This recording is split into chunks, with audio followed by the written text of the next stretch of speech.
Weren't you guys just here the same time yesterday? Yes, we were. But the freeze continues. Or the fight against the freeze continues.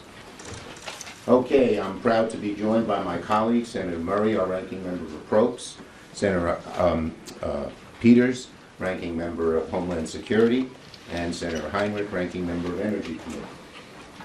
So, in one instant, in the blink of an eye, in the dark of night, Donald Trump committed one of the cruelest actions that I have seen the federal government do in a very long time. Cutting off, shutting off billions, maybe trillions of dollars, things that average American families need. Everything was on the line. Our police officers who keep us safe, our firefighters who keep us safe, hospitals, particularly rural hospitals that need their funding to help sick people. Our cities, our schools, from one end of the country to the other. You cut off school funding, property taxes go up. People hate property taxes. And every corner of the country is feeling the wrath of Donald Trump's cruel plan. In fact, I call his plan, it can be described in many bad ways. It is lawless. It is foolish. But it also could be described by the three C's: chaotic, careless, cruel. Every corner of the country is just in panic about what Donald Trump will do. And make no mistake about it, this was not an accident. This was not something said, oh, we need to study a few things. I was asked today by somebody, well, don't they need to study the federal government programs? They can study them, but you don't cut them first and then study them later. That's backwards. That's ridiculous. And Donald Trump's plan, make no mistake about it, is Project 2025 by another name, going to be led by Project 2025's originator and leading opponent, Russell Vought, who's going to be at the head of OMB, which has the power to do all of these cruel things. Millions of Americans were left scrambling yesterday to figure out how this would hurt them. From one end of my state to the other, I got calls from so many different people, and I'm sure that's true in every one of our states.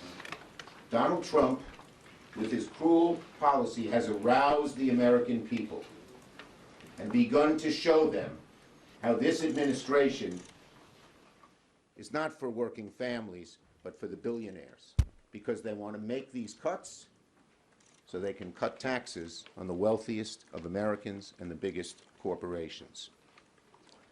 My office was smothered by an avalanche of calls from New Yorkers, local leaders in every part of my state, furious that the administration would do this with no notice, with no understanding. Again, chaos reigned. I got calls from a whole lot of Republican town supervisors and mayors asking, what about flood prevention? What about sewer construction projects? They had shovel-ready projects to go. Should they send the workers home? Chaos, fear for this reckless and lawless program. To show you how this is affecting all of America, just some of the calls, a few of the calls I got from my state.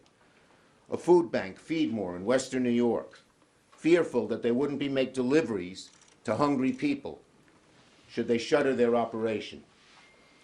Rochester Head Start, they get a check next week should they shut down Head Start. And what will happen to all the families whose kids go to Head Start and who work, can't go to work?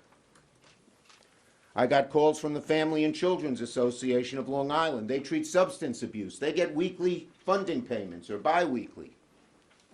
What are they going to do? Tell these people who are in the middle of therapy and need help, go home?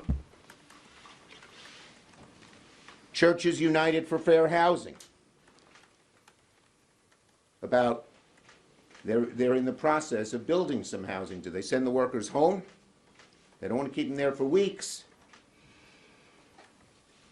School districts wanting to know, should they continue to serve school lunches for the kids next week?